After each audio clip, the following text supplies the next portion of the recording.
It's a great day. Great day. Beautiful outside. Went right down. The other day was absolutely gorgeous. So we all brought our greatness in here and left our average outside, right? Yeah. Okay. So we're ready to go. Right? Close enough? Yep. See, he's got a different key that I got to learn. We're gonna wait. We're gonna wait. We're gonna wait. Our minds. We're gonna wait. We're gonna wait. Our minds. We're gonna wait. We're gonna wait. Our minds, because today is the day, and now is the time.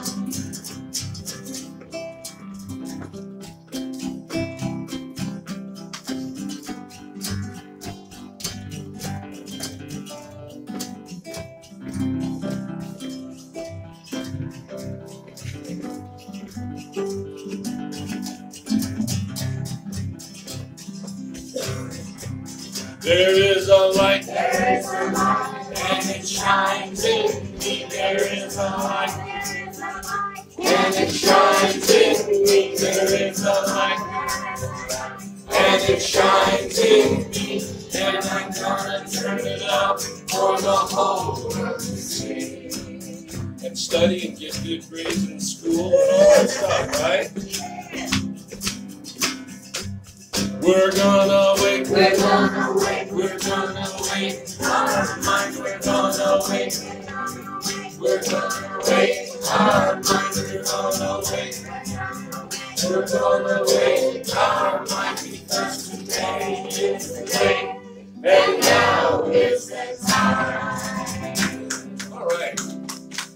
Okay. Well, we remembered. We got the energy going. And it is a great day. And I am excited again this week. Like I said, we're doing the first 4 introductory chapters in the Science of Mind textbook. And last week we talked about the thing itself. Yes. Okay. Next week we're going to talk about what it does. And the week after we're going to talk about how to use it. But today we're going to talk about what it is. Okay. So as we think about getting started today, we'll pause and reflect. Every one of us, as we open our hearts and our minds up to that availability, as we make a choice to increase the receptiveness in our consciousness to the spiritual good and the spiritual truth of who we are. And so we come together today to join with like-minded people to learn a little bit more, to gather a little more truth for ourselves that we may put into practice this week, that we may experience greater peace, harmony, love, and abundance in our life, that we may enjoy life just a little bit more and live at a little bit higher expression and experience, because that truly is our purpose, that God brought us to this thing that we call life, to do and to be. So we'll do that, and we'll be that this week, and that is our declaration. And I'm grateful for God, I'm grateful for the good, I'm grateful for the people that are here, for the here that we're at, and we release this to God, and so it is. So it is. So, the way it works. The way it works. Before I talk about the way it works, I'm going to do something. It's an old edition of the Edinburgh and Dory lectures by Thomas Trord.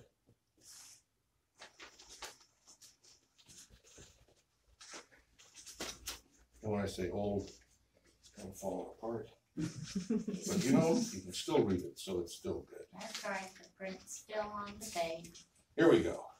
So, in whatever way we turn, the subject we shall always find is what we call the livingness. The livingness of any individual life is ultimately measured by its intelligence. It is the possession of the greater intelligence that places the animal higher on the scale than the plant, and man higher than the animal, the intellectual man higher than the savage. The increased intelligence calls into activity modes of motion of a higher order corresponding to itself. Moving on, he says, we then shall see that livingness of life consists in intelligence, in other words, in the power of thought, and the way, and that we may therefore say that this distinctive quality, that the distinctive quality of spirit is thought. And when he talks about intelligence, we can all get knowledge. We can all, study, and we can put things between our ears. It's not what he's talking about when he talks about intelligence. When he's talking about intelligence, he's not talking about levels of genius, if you will. When he's talking about intelligence, what he's talking about is an intelligence that is more open to understanding, accepting, and interacting with this thing that we call spirit or God or first cause. That the higher the intelligence that we have within ourselves, in our ability to interact with, to understand, to accept, and to put into practice in our life this thing that we call God, that higher intelligence is what we're talking about. It's a spiritual intelligence, if you will, but it comes to us through mind. And so, having given that kind of little disjointed introduction here, the way it works, very simplistically, like I said last week when I introduced the thing itself, we got that it's God. When you got there, you could have packed up and left right at the beginning, but you would have missed a great commentary on that. Well, today, if you're in a rush, the way it works is you. Mm-hmm. You are the way it works, it being the divine principle. Mm-hmm. God works as you by working through you. Right. And that's the short version, but understanding that is so important to each and every one of us as we embark on our spiritual journey. Understand we are that higher intelligence that Trord was talking about. Evolution took a few years to get to a point to where humanity became aware of itself, its I amness. And that was really only our beginning, because we had to go through a long period of self-discovery, if you will, as humanity, to get to the point to where we thought, maybe there's more to life than just me. Maybe there's something beyond me. And then we went from that, humanity went from that to developing all sorts of different kinds of spiritual beliefs. We had multiple gods, we had single gods, we had some crazy gods. And then ultimately someone one day, he was a little guy in Persia, what's called Iran today, running around, and he's looking around and he says, there's only one. Mm-hmm. And that was the first time we really had an introduction of a monotheistic religion. It didn't come with the Hebrews, the Jews. It came with a little fellow by the name of Zoroaster or Zarathustra. And the Hebrews were introduced to him through a whole series of events that took place. And then they brought that back to Judea and they incorporated that within Judaism. And ultimately that became part of Christianity. And Christianity, well, the rest of the story, so to speak, right? But the thing is, there was this one thing that we call God or the thing itself, but it created, and if in the beginning, as we've been told, there was God, and if in the beginning there was God and nothing else, anything that God created had to come from God. Not nothing else, because there can't be God and something else. It has to be God. So the logical understanding is, you're sitting here today, you are God expressing as you here today. Mm-hmm. That's awesome, but there's a reason for it. And the reason is so that you can express, but not just express, to express something very particular, and that something is this thing that we call life. Now, I've talked about life before, going back to the early days when there was just like maybe a couple little things that were living, and they split, and then pretty soon all of a sudden we had boy and girl little things, and they'd get together and they'd split, and so on and so forth. And then finally we got things that were crawling around and walking around, and then again we get back to this point of consciousness, right? That's us. But you know what? That whole story that I just told, at no point did life cease. At no point was life replaced. The original life, whatever it was in the beginning, is still alive today, and in some form it's alive in you, and it is continuing to grow. And as it continues to grow, it's doing something else. It's growing in intelligence. You can almost look at it as an entity of itself. There's this thing called life, and life is expanding. Well, that's kind of what we say when we're talking about God, isn't it? See, God is the life principle, and God is consciousness, and God is intelligence. And we express the life principle, and we are consciousness, and we can grow in our intelligence. And our growth in our intelligence is our purpose in this life. We're here to live life and to live it more abundantly, which means we have to utilize the gifts that God gave us in the creative process to express life, to experience life ever greater. And in order to do that, God potentially has given us everything we can need, want, and desire once we realize that we can have what we need, want, and desire when we open ourselves up to the truth of who we are. So with that, let's have a song.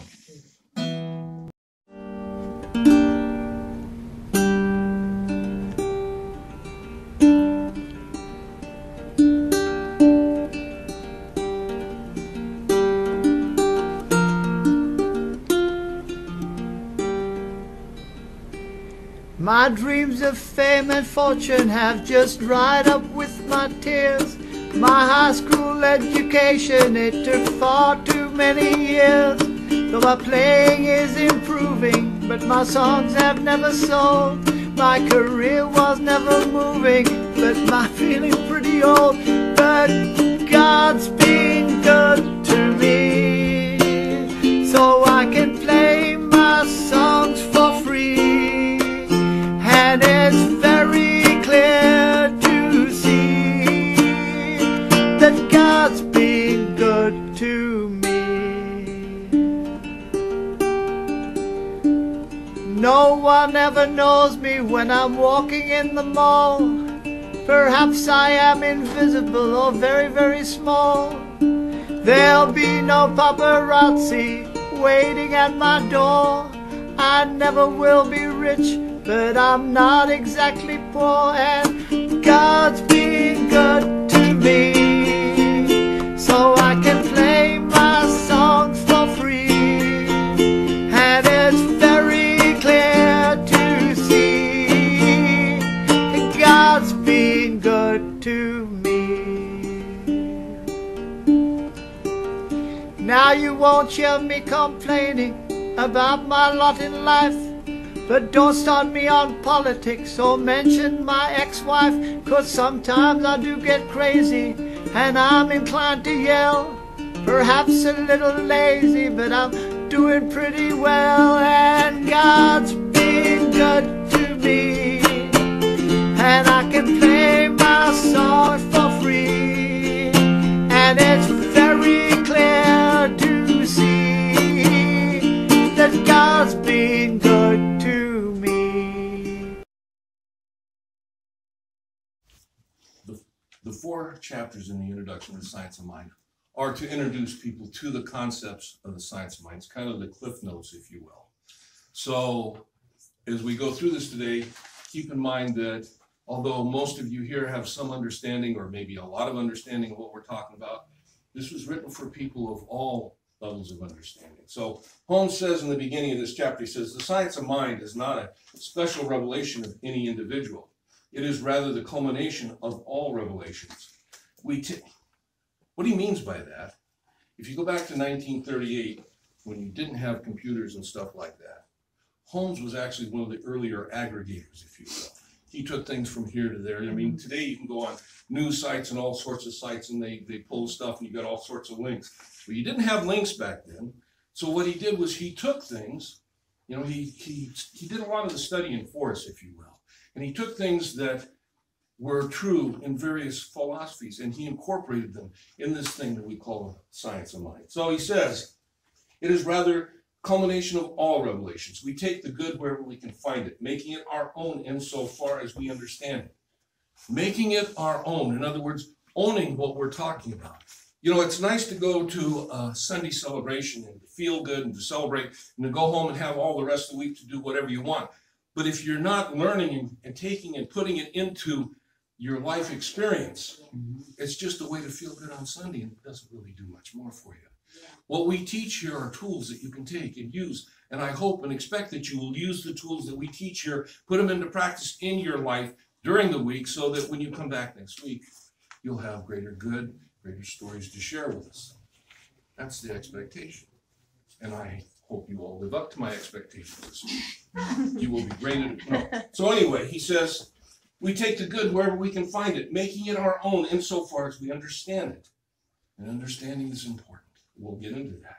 He says the realization that good is universal, and that as much good as any individual is able to incorporate in his or her life is his or her to use. This is what constitutes the science of mind and spirit.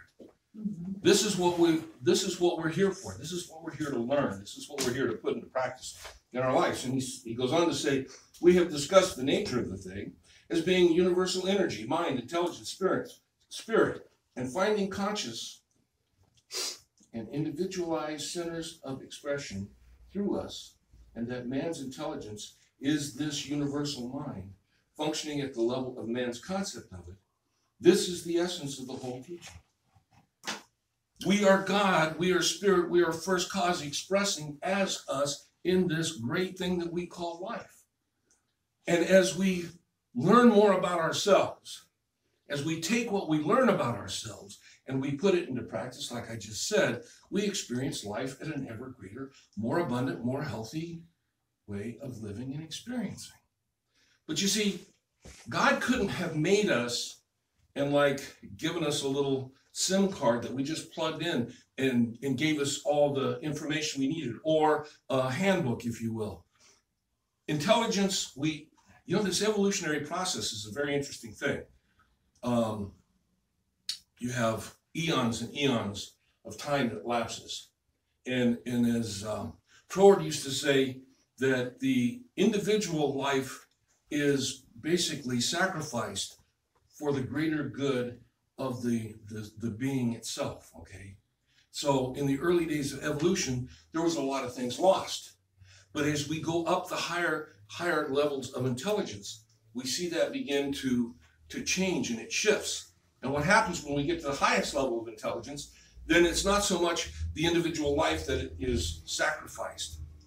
It's the life of ignorance that tends to be sacrificed, okay?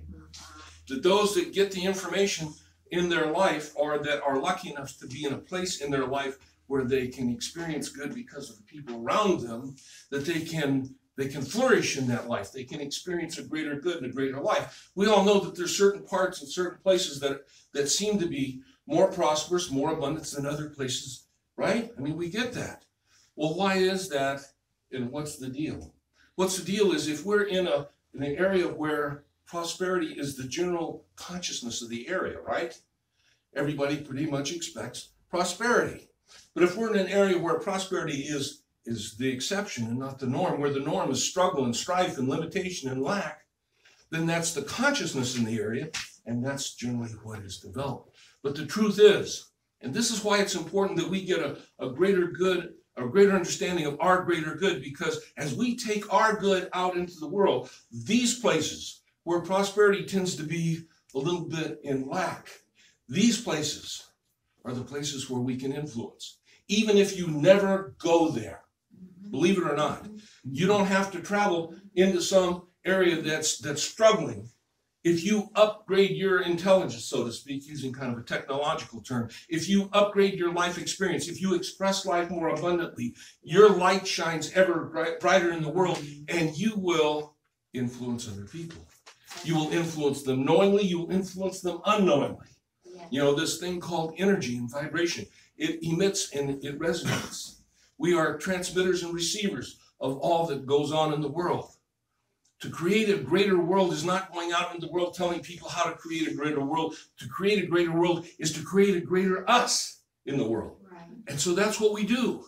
And we create a greater world by creating a greater us, by understanding the truth of who we are. And so the second chapter in the introduction is to introduce people to the reality. Again, think about this. This is 1938 when he wrote this. And he's telling people that you are You are the way that God works. That God works in your life, through your life. At a time when people are really kind of struggling with, a lot of different things. And I kind of laid the foundation for that last week. To tell people that you are God expressing as you are what God does, and you are the ultimate of what God does. And, there was a lot of people that were very receptive to that. Mm.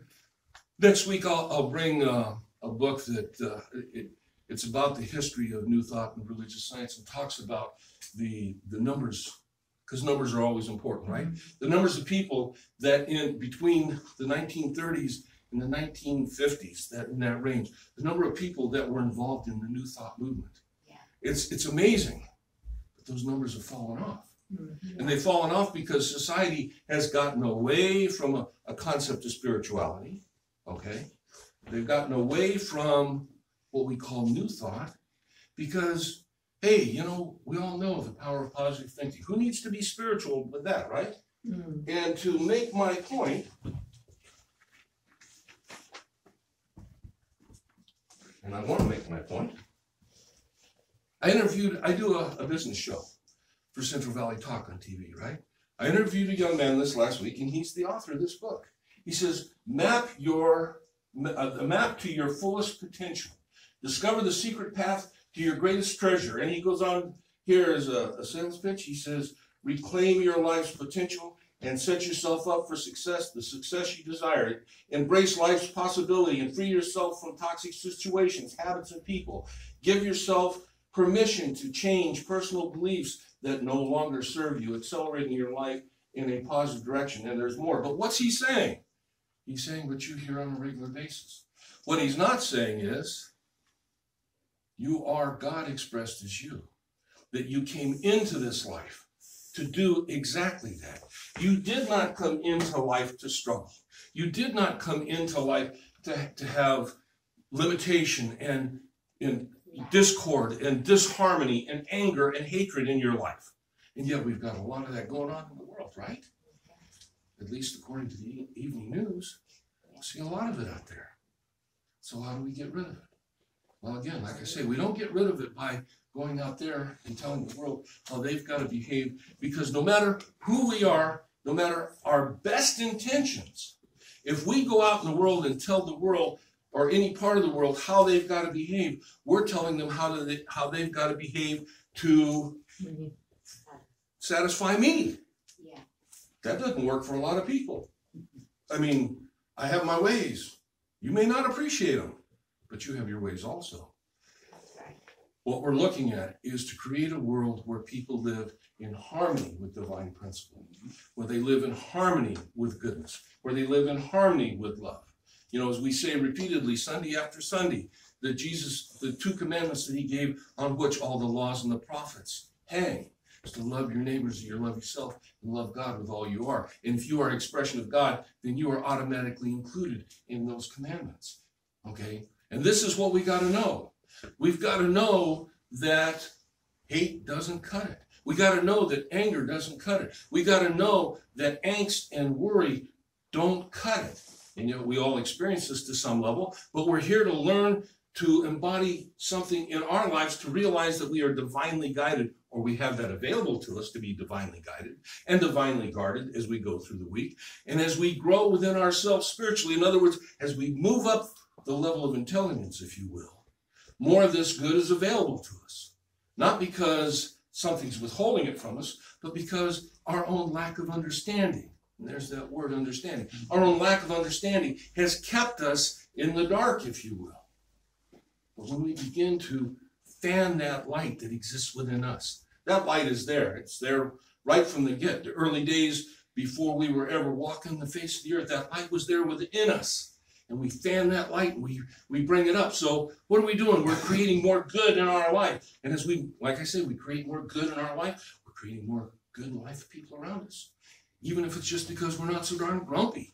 I mean, come on, right? I mean, at least that's what my wife tells me. No, we're not going to do that. But the thing is that we've got to create that good within ourselves. Too often we look to the world to satisfy our need to be happy.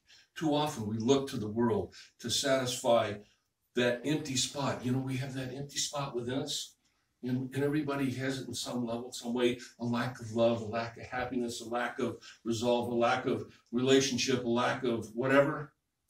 We look to the external world. And in truth, the answer to that is to be found within us. And today, as we talk about that we are the way that God works, we're talking about if we are the way that God works, where are we going to find that hole? It's not there. But we got to know that it's not there. And once we know that it's not there, then we can begin to go look and see what truly is there with a greater understanding and raising our spiritual intelligence, if you will. And as we do that, things get good. We get more excited, more abundance. Then I get more excited. And then you got to put up with me being more excited. Who knows where that's going to go, right? No, we'll have more of this come next Sunday and the Sunday after. And that's always a good thing, right? Yes. Right, yeah. Yes. I need that affirmation. Right? I got to look outside. No, we don't. We create it within ourselves. We own it within ourselves. You know, it's kind of like you see those sport teams, you know, before they go out in the field and they're all huddled up, or they're going out on the basketball court or whatever, and they're yeah, they all got to, yeah. Well, that's a bunch of foolishness, isn't it? Well, no, it's not.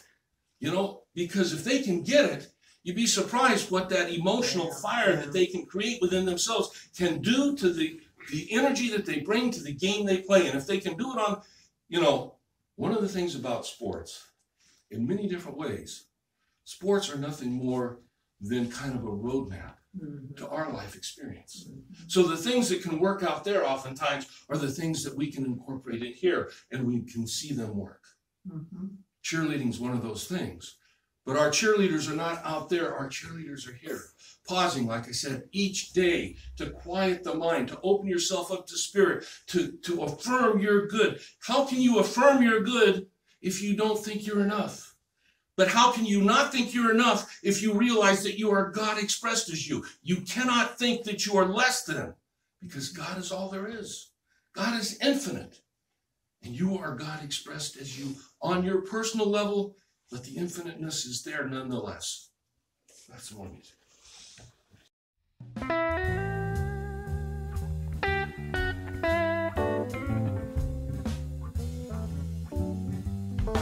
She is the Mexican. Oh, she is. Yes. Mom, yeah,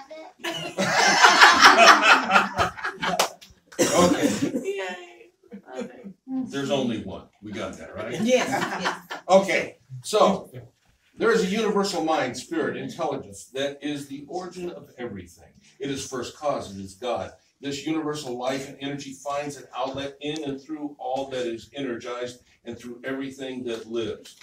And that includes us. At the higher level, more livingness can express itself.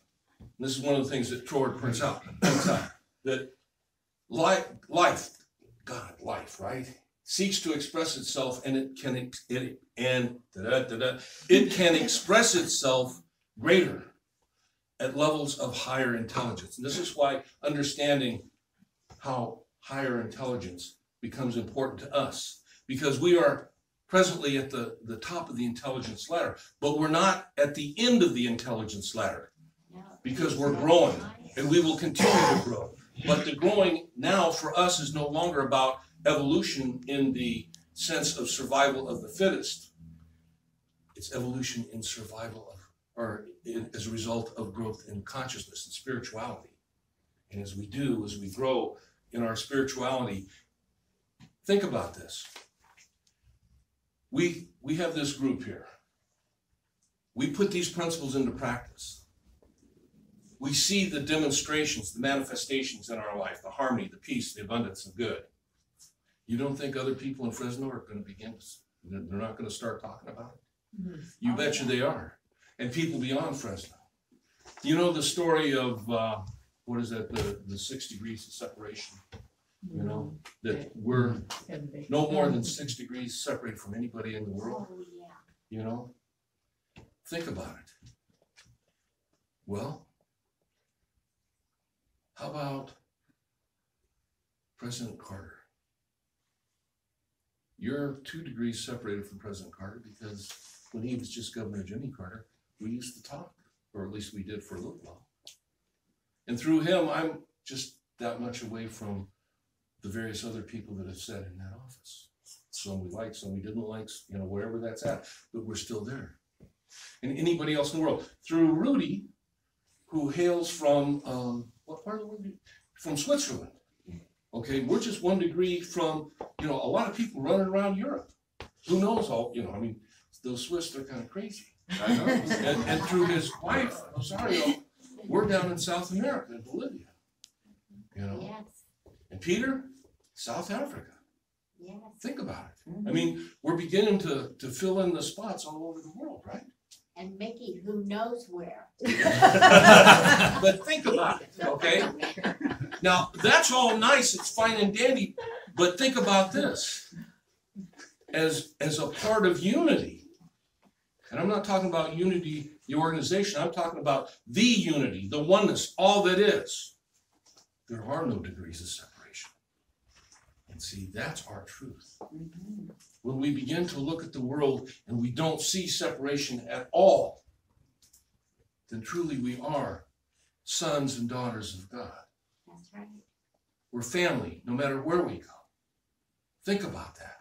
Now, in that same vein of thinking, do we often make greater exception for members of our family than we do for what we call outsiders? Oftentimes we do. A little bit better deal if we're selling something, you know, maybe we get a little bit better deal if we're buying something. We're more apt to give them the benefit of the doubt first, okay, because they're family. Well, my kids, I don't know about that, but the rest of the family, right? That's all right, daughter. But the thing is, when we begin to look at the world as our family, all of a sudden we have to change that perspective, don't we? And as we change that perspective, we change the energy. As we change the energy, that energy within us changes. As we change the energy within us, like I've been saying all day, we change the world. And you can't get away from it. He says there is a spirit or invisible cause, and nothing out of which all things are to be made. Since now spirit plus nothing leaves spirit only, hence there is only one original cause and one original it, period. Yes. That's it. And if you don't like being in my club, I'm sorry, there's no place else you can go. We're all here. And thank you for being here. So think about it. So he says, the seed of perfection is hidden within. And this goes back to when you understand that you are the divine principle, when you are God expressed as you, that God is perfect, that God cannot be anything other than perfect.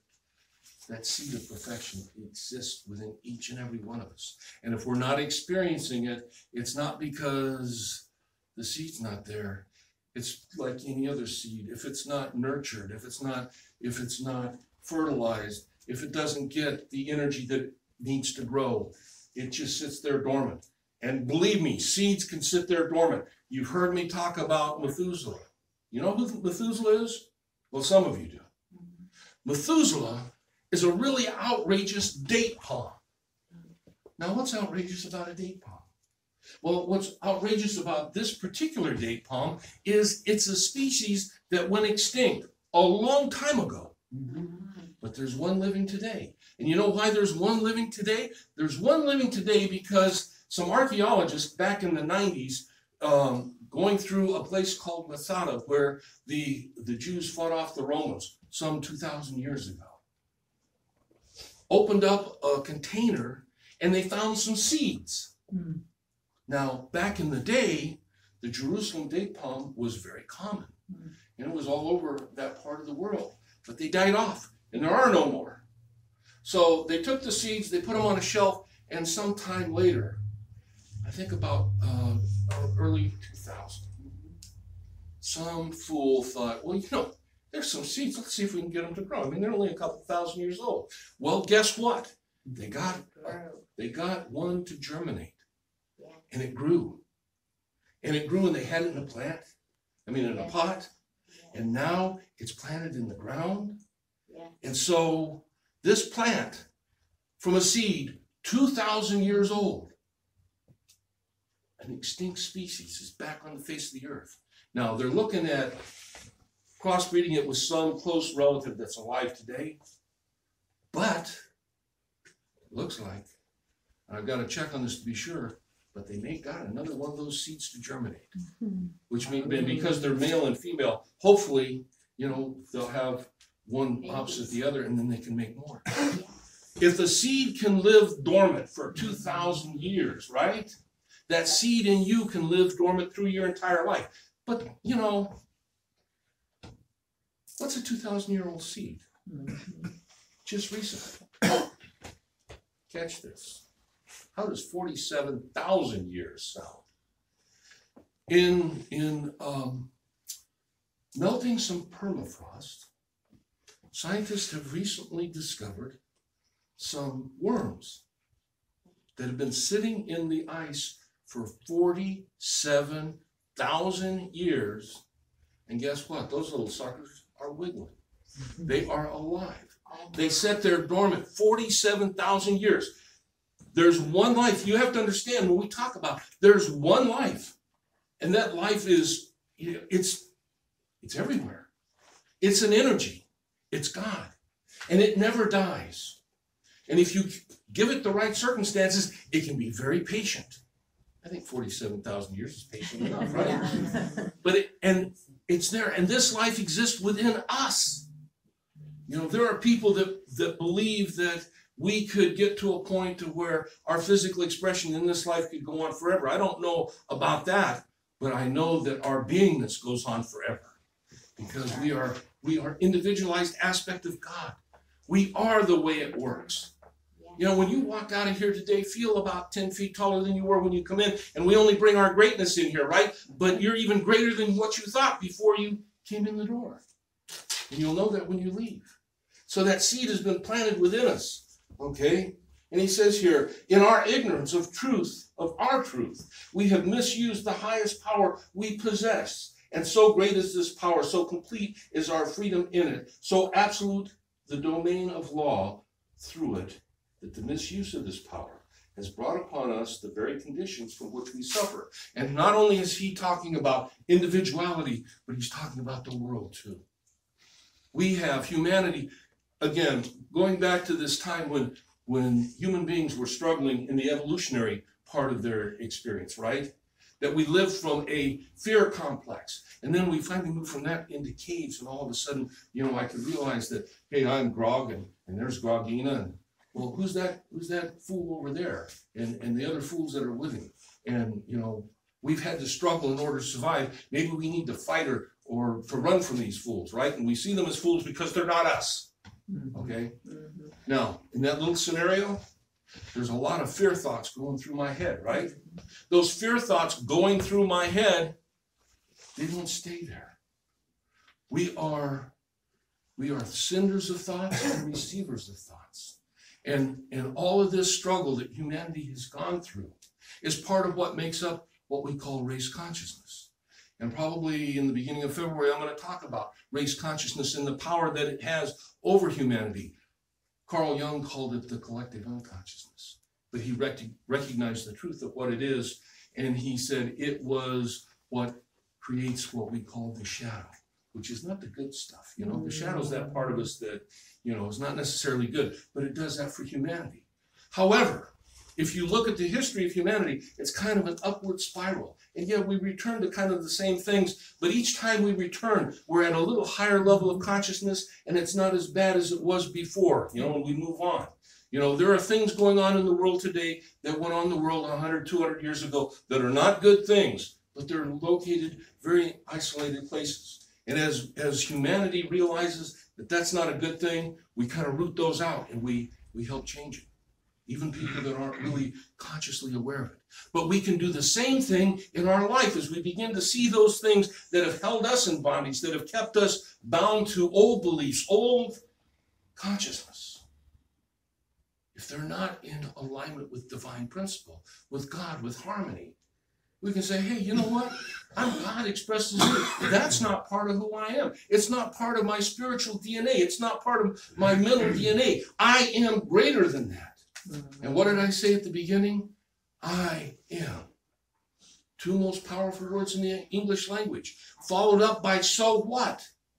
Because when I look at what's going on in the past that's held me, instead of saying, oh, I can't, I'm suffering, just say, so what to your past? Let your story go. So what? That's the second two most powerful words in the English language.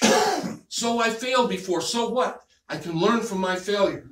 So my relationship didn't work. So what? I am worthy. I am, God expresses me. There is a partner out there for me in the world, and I know it, and I can own it. So my business failed. So I got this disease. So what? Instead of saying, poor me.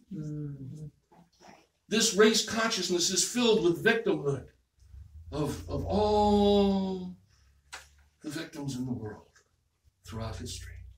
But we're bringing a light to it. And we bring that again. As we do that within ourselves, we create that light and we bring that light. We shine that light out there into the universe. We shine that energy out there. Speaking of universe, you know, they've got one of those space probes that just got out and it found something beyond our something that we ever thought that we knew. And at first they thought it was one thing, but now they think it's two things that may have come together. Wow, you know, kind of like what happens in a lot of things. Two things come together and you get more things. Wow. Yeah, new things. I like that. How are you doing on time? Last week I got so excited I went over. I don't know. I said this on top. Okay. Where are we at? Okay. I got you for a little while longer now. Anyway. Peter, one more song, please.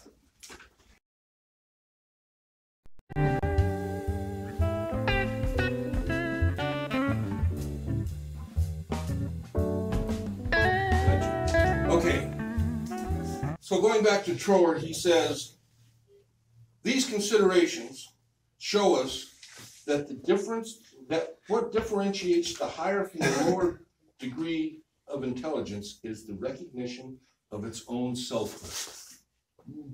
Okay, so as we move up the scale through rocks and plants and animals and we get to us, okay, there's the same degree of livingness in a mouse as there is in an elephant. So that's not what we're talking about. What we're talking about is the recognition of selfhood. And it's important that we recognize selfhood because it's to the self that we must go. I've been saying it's to ourself. You know, the mouse can go to the lion and say, you know, I can help you get out of that trap if you don't eat me. The lion say, okay, mouse, I can deal with that. Well, you know the story of the scorpion and the frog, don't you? You know that story? The frog sitting on the side of a little stream. The scorpion comes along and says, I need to get to the other side. Will you take me to the other side? And the frog says, well, I can't do that. The scorpion says, why not? The frog says, because you're a scorpion and you'll sting me and I'll die. And the scorpion says, oh no, I won't do that. You know, I'm your bud and I just really need to get to the other side and you can get me there and stuff. And he convinces the frog. So the frog says, hop on my back, and they get out, they're about halfway across, and the scorpion stings the frog. And the frog says, well, what did you do that for? You know I'm going to die. And when I die, you're going to drown. And the scorpion says, yeah, but I'm a scorpion. It's what I do. Okay? You're not a scorpion. What you do is not controlled by what you are. What you do is controlled by what you choose to be. When you understand that it's choice, that's the power of the intelligence, the self-identity that God has given to each and every one of us, that we can choose because we have the ability. We know who we are, okay? So he says, and this is important now, we gotta have something. We've talked about this. This something's called belief, because it's done unto us as we believe. And we can choose to believe. We can choose to believe. But how much can we believe? That's the question. If we can choose to believe, how much can we believe? And he said, and Holmes answers this question. He says that we must go the way of the law is a fundamental tenet of this science, because nature obeys us as we first obey it. And our obedience to it is our acceptance of it. So we kind of got to that point. We got to accept the truth of who we are. The truth that God is, that God will do for us. So, how much can we believe? As much as we can believe will be done unto us. The limiting factor The limiting factor exists right here and right here. And sometimes the brain will tell us that we can believe a whole lot more than what the heart's willing to accept. And this is when we go and we have to work on affirmations. And this is where the subjective, subconscious mind comes in, okay? There's this great power that exists within us, the subjective. And on the level of the subjective, we're really hooked up with God at that level. But it's also the level where we hold our self-limiting beliefs. And sometimes we can read something, you can hear something here, you go, that's it, I want it, man, I'm going to own it. And you walk out the door and 2 or 3 days later, you're right back where you were because you haven't overcome that belief. You know, it's an expression. When I first read this, and Holmes wasn't the first one to say it, but when I first read it, I really didn't understand the depth of what he meant. And that is that a man or woman convinced against their will remain unconvinced still. Got that? Sounds perfect. We're having debate, right? But think about this. You can give me facts, information in a debate, and I can go, yeah, that's good, I got that. But if my subconscious mind believes something different, it's not necessarily going to be convinced. Okay? Now, if that's something I don't know about, and I'm seeing effects of that in my life, and I don't like the effects, then maybe I want to change those effects, right? How do I change the effects? Change your beliefs. By changing my beliefs, right? How do I change my beliefs? What's that? That's a way to start. We change our beliefs by one, recognizing that we are holding a belief that is not life affirming, that doesn't affirm us. Okay? When you look in that mirror in the morning or any other time, and I highly recommend spend a little time talking to yourself in front of a mirror. That's your best friend that looks back at you. No one will know you as intimately as what you see in that mirror. But you see, not only what's looking back at you is your best friend, what also is looking back at you is God. Okay? And God is love. So what's coming back at you, if you bother to take the time to look for it in the mirror, is that love of God that's there. But you got to look to see it sometimes. And when you look to see it, you can say, you know what? I'm struggling. I got this belief. And look yourself in the eyes and say, you know what, we're going to change. And that which stands behind you in the mirror, which is the divine principle, is my guidance, is my guard, and we will move forward and I will grow. How do we grow? Little bits at a time, just like a tree. You know, those huge, great big oak trees, they didn't pop up all in one day. Although, you know, I shared with you about the bamboo tree. It's been a while, so I'm gonna cover this with you real quick before we close. Bamboo tree. It's an amazing thing. You have a seed. You plant this seed. And just about every day, this seed has to be nurtured. It has to be watered. You got to, you know, first year, nothing. Second year, nothing. Third year, nothing. Fourth year, nothing. But sometime in the 5th year, this seed finally decides to break through the surface of the ground. In the next 6 weeks or 6 or 9 weeks, it grows to 50 feet tall. Now, did it grow to 50 feet tall in 6 or 9 weeks? No, it took 5 years to get to that point. And out of most of that 5 years, what did you see? Nothing. You're looking in the mirror, you're talking to yourself. What do you see? You're saying, well, Rev Steve, I'm only seeing nothing. No, you're not. You're fertilizing, you're loving, you're giving, you're nurturing. When you wake up in the morning, before you open your eyes and you claim this day, you're nurturing. When you do your affirmative treatment, you're nurturing. When you do your meditation, you're nurturing.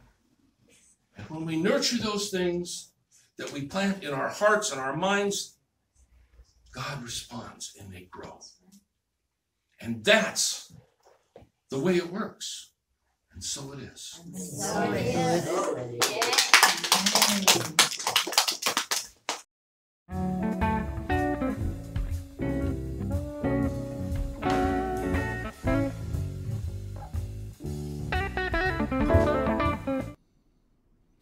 Hello, I'm the Reverend Steve Walling. I'm the host of Central Valley Talk's New Thought Talk with Rev Steve that can be found on Central Valley Talk. We also have a YouTube page, and you can find us on the New Thought Talk Facebook page. We've been doing this now for, 6 or 7 years, and We have a bit of an archive of our shows, and you're welcome to come there and kind of peruse through them, and hopefully you'll find something that resonates with you, that if you're a New Thought student or practitioner, that will help you in your spiritual journey. As we do these shows, there is a certain amount of financial cost that's involved with doing this, and so I want to take this moment to give you the opportunity to help support us and support our ministry. You can do that through PayPal. We have a PayPal account there, and all you have to do is go to PayPal and enter our email address, which is madeirasac@gmail.com. I believe it's on the bottom banner there. You don't have to have a PayPal account to make a payment through PayPal. You can do it with a debit or credit card. You just have to scroll down to the bottom of their login icon there, and you'll find a link that you can do that with. We've been supported over the years through many donations and gifts, and I want to thank all the people that have supported us. Look forward to continuing as I'm making this particular notice at the beginning of 2019. I look forward to another year of sharing New Thought teachings, my understandings of what Ernest Holmes and various New Thought pioneers meant as they created their books and their ideas and their philosophies. It's a powerful, powerful spiritual tool. It empowers us as we make our own spiritual journey in life. And again, I want to thank you for being with us, and I want to thank those that have supported us and those that are going to support us. And I'll see you on the show. Thank you again.